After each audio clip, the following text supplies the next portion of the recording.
Welcome to this continuation of my discussion on international politics. In my previous video, I brought out the two dominant schools of thought in international politics. That's the realist school, which believes in power politics, and the idealist school, which sees a role in terms of international law, international institutions, which, in the view of the idealist, can moderate power in the international arena, or rather, the application of power in the international arena. There's something very, very exciting which I've just been reading, and this is about the scholar Ali Mazrui, the Kenyan, the late Kenyan scholar. And I was looking at this work here,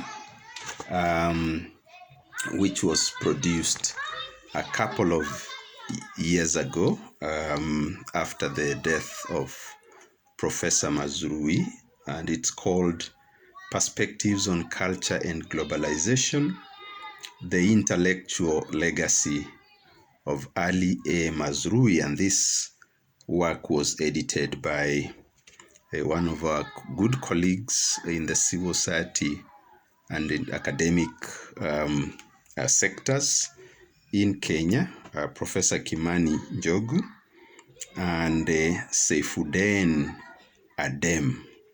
So it's a work that basically celebrated the life of Professor Mazrui. Now, the reason I talked about my discussion on international politics as I look at the work of Professor Mazrui is that Professor Mazrui was the penultimate, or you can say consummate, realist. Do you know that Professor Mazrui called for the nuclear armament of Africa? Do you know that Ali Mazrui was the first professor to talk about the Pax Africana?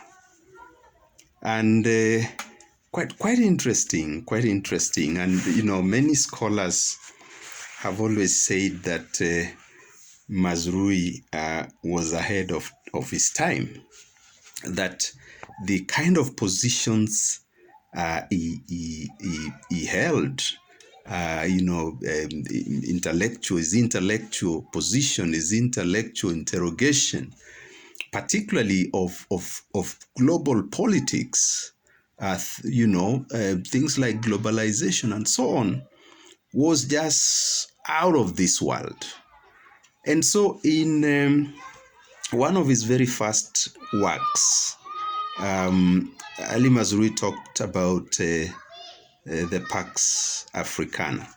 And there are those who suggest that the Pax Africana, rather Mazrui's work, contributed largely to the thinking around some of the principles that are now applied by the African Union, such as African solutions to African problems. Essentially, what Mazrui said is that there are certain there are certain challenges that Africa must provide answers to and not rely on, say, international institutions. And this is what one of the writers who looked at that aspect of Mazrui's intellectual output. Oh, this is Professor Anyang' Nyong'o, who wrote Mazrui and the Whig Interpretation of African Nationalism in this book that I've been looking at. And he says, essentially, Pan-Africana means that the peace of Africa is to be assured by the exertions of Africans themselves. So this is what Nyong'o says about the writings of Mazrui on Pax Africana. He goes on to say, Pax Africana postulates a triumph of continental jurisdiction and perhaps of racial sovereignty. By continental jurisdiction, Mazrui means that there are certain African problems which should only be solved by Africans themselves. How this is to happen is nowhere discussed in the work of Mazrui. That's what Professor Nyong'o says.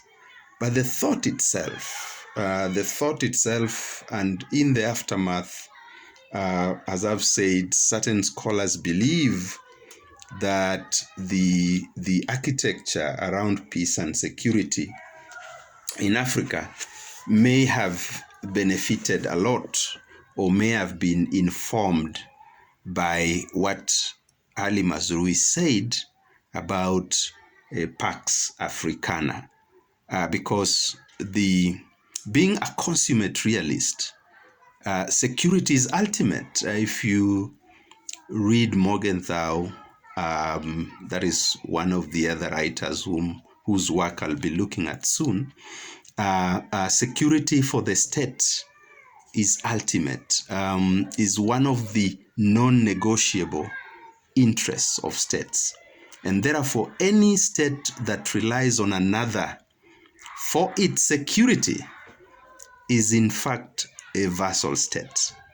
It's not a state in the real sense of the word, in terms of the acknowledged definitions in international law of what a state is supposed to be. Now, but I found the thing about the position Mazrui took on nuclear proliferation, if you will, to be very interesting, and it seems to have really contradicted the position taken by Kwame Nkrumah on this, because Kwame Nkrumah took the conventional idea then that it was important for states to sign up to the a non-nuclear proliferation treaty. But Mazrui took the view that because some states are already nuclear powers, if you stop others from acquiring nuclear power, then it amounts to nuclear apartheid. And those are precisely the words that he used. He called it nuclear apartheid. Let me see if I can read a little bit here of what he said. He argued that the world needed more than two sides holding nuclear arms. By virtue of the continent, that's Africa, central location and relative non-alignment, he argued that Africa would be the perfect keeper of the peace between the East and the West. Quite interesting, quite deep intellectually, you know. Looking at this from where we are now, of course, Mazrui passed on a number of years ago in 2014. That's almost a decade ago, and I think very soon, probably the authors of this work will be congregating again to do a sequel or something to celebrate 10 years of his passing. But see, when you look at the security situation in Africa, and I have many other books that deal with security in Africa, regional, in terms of regional organization and all that. But this is precisely the issue. How do you get Africa to secure itself when other states, the powerful states, are armed with nuclear? So once again, it's a question that I leave to you. But here we encourage folks to read, and especially the youth, and we pose these questions for you to dig up, research, and try to understand and join the debate. As usual, there is no life without books. Thank you for listening to